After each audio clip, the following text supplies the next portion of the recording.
were Don and Artie Roberts in Inver Grove Heights. Been involved with FCA since in the 70s when Don started a huddle group at Simley High School. First attempt at starting it, no one came. I think when he retired from Simley, we had the largest high school huddle. They met in our basement and there could be 80 kids just packed in there. Been out running errands the morning of April 28th. When I went in to sit down by him and said, "How's your game coming?" he couldn't answer me. So he had had a stroke at that time with no symptoms ahead of time at all. So kind of a life-changing experience instantly. Instantly is right. But he's come back a long ways. As one doctor told him, "I have no doubt you will be golfing again."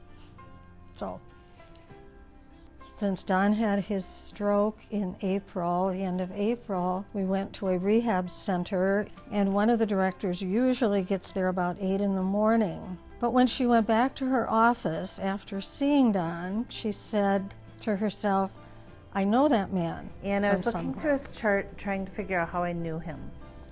And he looked so familiar, and the name was so familiar.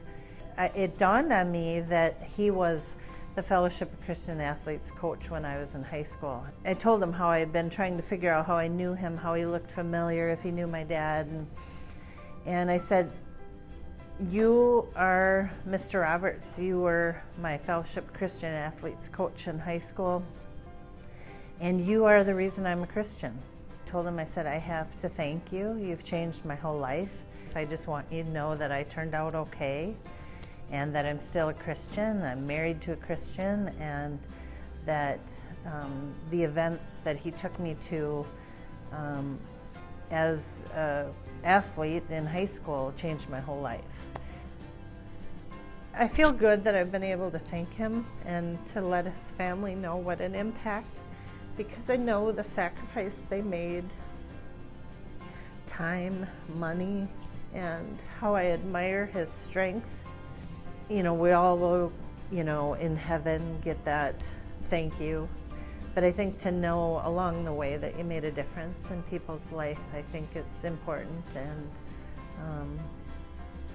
I owe him a big thank you, and his family. That's a camp story that didn't come out probably for 30 years, but shows how it changed someone's life. We'll make a good couple. Yeah, she talks and he listens. A good couple, yeah. And everybody'd say, "That hasn't changed a bit." Right.